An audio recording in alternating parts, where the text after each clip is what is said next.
Today we're going to talk about Workbook 6A, Exercise 2. This is in your textbook, pages 10 and 11, and we're continuing the topic of algebra. The idea with algebra being sometimes you don't know the number you're working with, so we have a letter, a variable, as a stand-in. Number 10 on page 10 talks about Tyrone. He has marbles. He has X marbles in each bag, and there are 5 bags and 3 marbles all together. So the question is to express, or the goal is to express the total number of marbles in terms of X. Now remember, we talked last time about the fact that in terms of X tells us we'll have an X in the answer. So in this bag and this bag, this bag and this bag, and this bag, we have X. X and X and X and X and X. There are 5 groups of X marbles, and there are 3 more marbles. Now, anytime we have 5 X's, we could write it like X plus X plus X plus X plus X, or a better way to write it is simply 5X, and we still have those 3 marbles out to the side. Now, stop and think a minute. When you look at this, of course you can't say there's 8X because there's only 5X and 3 little extra marbles, right? So when you look at variables and numbers together, notice what can be combined and what cannot be combined. These can. These are 5X. The 3 just sort of tags along as part of the answer. The second part of the question says, okay, well, what if X is 10? How many marbles does Tyrone have? Certainly you could count it up in the top, but the idea is to see that 5X plus 3, given that X is 10, will be 5 times 10 plus 3. And of course that means that there are 50 in the bags, and don't forget our 3 tag-along marbles, but now I can say that there are a total of 53 marbles. So then number 11 asks us, okay, we've practiced that sum. Now let's find the value of 2x minus 5, given that x is 5. I'm sorry, I said it wrong. 2x minus 3 when x is 5. Well, 2x would be 2 times 5. Now notice there's an assumed multiplication. When I put a 5 there, it does not become 25. It's 2 times 5. And 2 times 5 is 10. 10 minus 3 is 7. Now we're just sort of naturally multiplying 2 times 5 first before we subtract, but let's talk about that a moment. How come we're doing that? Well, it's because that's a number. 2 times x is a number, and from that number I'm going to subtract 3. So the first thing I have to do is actually find that number. I know that it's 2 times 5. Now I know that it's 10. Once I find that number, I can subtract 3. Until I find that number, the minus 3 just continues on, and so I simplify the 2x, 2 times 5, and finally get it to 10, and then I can subtract the 3 and have 7. Look at number 12. Interesting problem. Jeff had $50, so I drew a box, and we're going to say that's $50. He gives Y dollars to his son. So of this 50, some of it goes away. I don't know how much goes away. I'll just draw a line and call that Y dollars and give that over here to son. The remainder was then shared equally with his 2 daughters. So I'm going to take this amount and I'm going to divide it this way because it'll be a little easier to see. This goes to the 2 daughters. Daughter 1, we'll call it daughter 1, and daughter 2. That amount goes to the 2 daughters. Now, that's exactly what the problem said. If it sounds confusing when you read it, practice drawing a picture like this, and you'll be able to understand what it all means. So then the question, part A, is express each daughter's share in terms of Y. How much did the daughter get and the other daughter get? Well, we had to make it kind of a 2-step problem, really. Each daughter, well, let's do this way. The daughters share what was left after the $50 had the Y dollars taken out of it. That's how much the daughters share. How did they share it? They shared it equally. So 50 minus y is what they share. If we divide that by 2, that's what they each receive. So isn't that interesting that you could say the daughters get, in dollars, 50 minus y divided by 2. Now that it looks very complicated. It might feel the word is abstract. We're used to having answers that are numbers. But what this allows us to do is say, whatever the son got, we can find how much the daughters received. So, for example, part B tells us if y is 12, how much did the daughters receive? Well, we know the daughters get 50 minus y, which is 12. Y is 12, divided by 2. What is 50 minus 12? Well, 50 minus 10 is 40. Take away 2 more and I have 38. 38 divided by 2 is $19. Each daughter gets $19. And that works because 19 and 12, sure enough, equals the $50. The two daughters get 19, the son gets 12. Overall, there's $50 to share. And the nice thing about this expression, 50 minus y over 2, is that you can now find any number of y and figure out how much the daughters will receive. Drawing a picture is very important to being able to solve that and understand. Number 13, this one is just in numbers, x minus 4 over 2. We're going to find the value of that when x equals 12. If we're given a number for x, we're simply going to rewrite with that number in place of x and start solving. Now, I can't divide by 2 until I know the number that I'm going to divide by 2. So the first thing I'm going to do is find 12 minus 4 is 8, and then I can do 8 divided by 2 is 4. So that's really an easy kind of a problem. On 14, we're going to find the value of 4n plus 3 divided by 5 if n equals 8. Again, we're going to take 4n and put an 8 in the spot for n, 4n plus 3 over 5. Now, what is 4n? Well, that's 32. That's what I'm going to add 3 to. 32 plus 3 is 35, divided by 5 is 7. So 4n plus 3 over 5, when n is equal to 8, the value of that expression is equal to 7.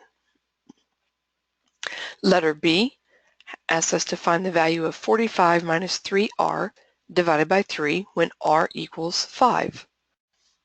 You see, the math isn't really difficult here.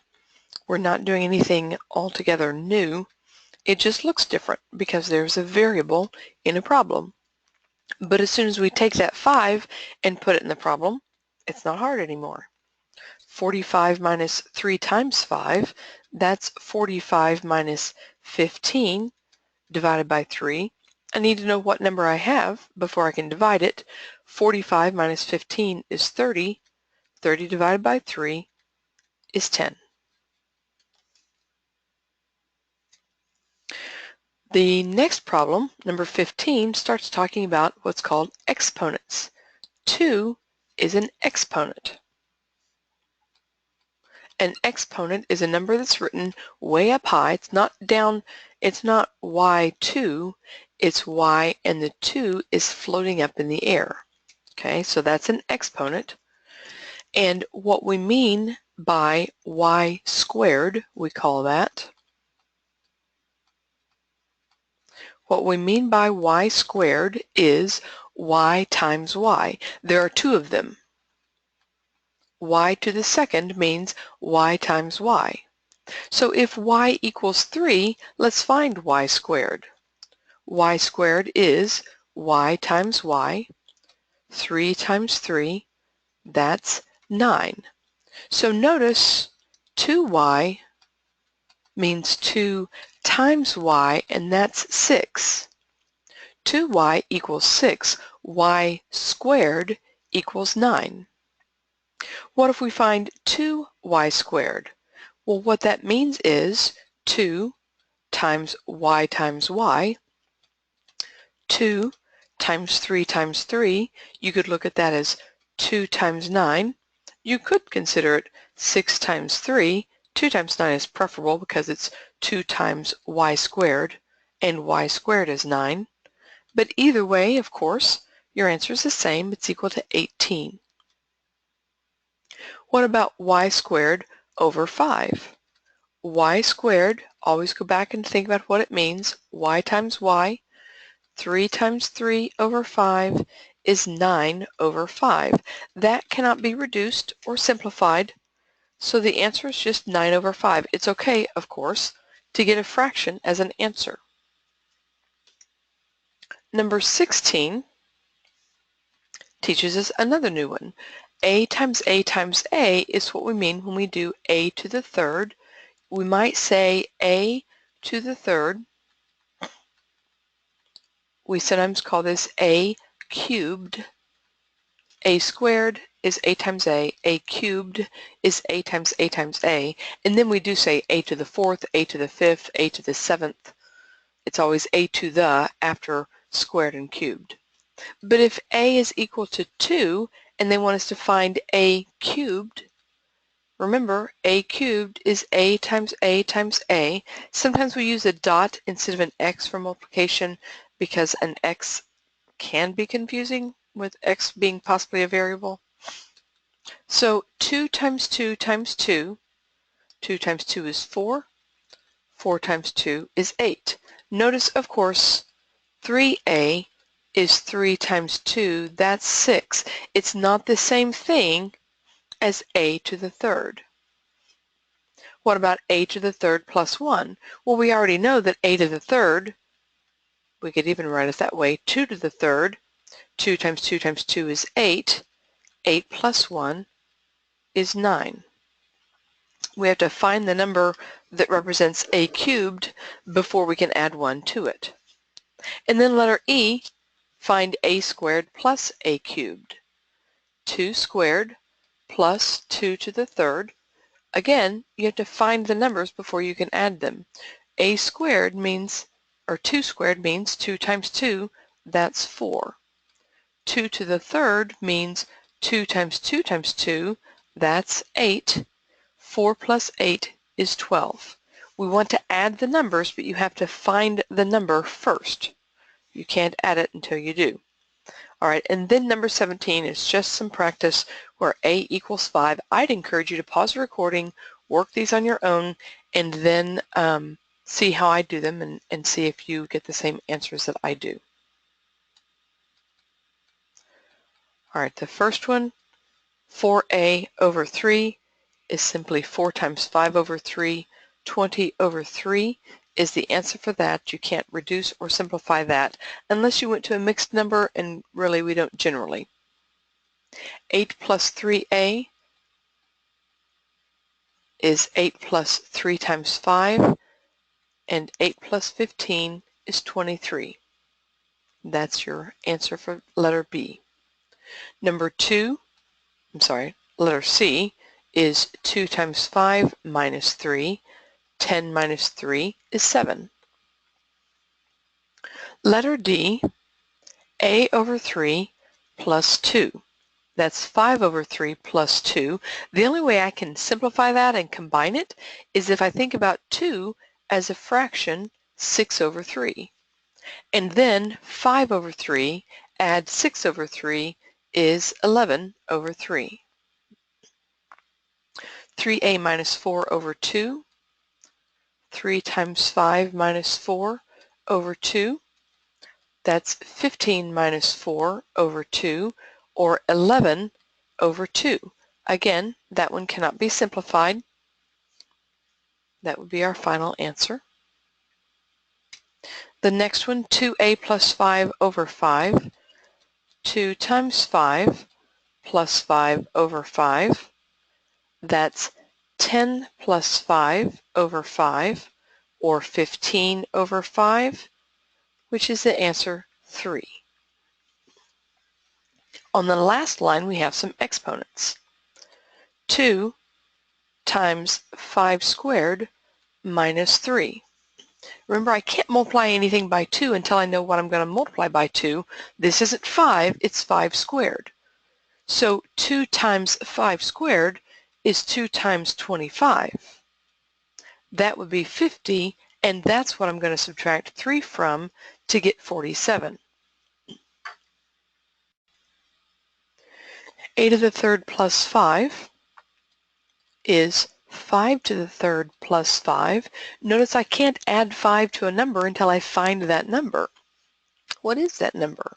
Well, 5 times 5 times 5, 5 times 5 is 25, and 5 of those is 125.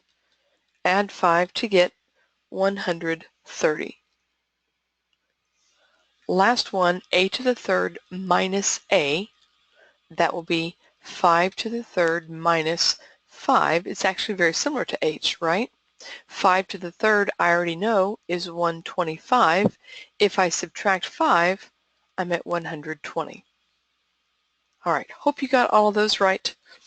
That is all you need to know to work on exercise 2, and it may feel a little abstract, but you can do this.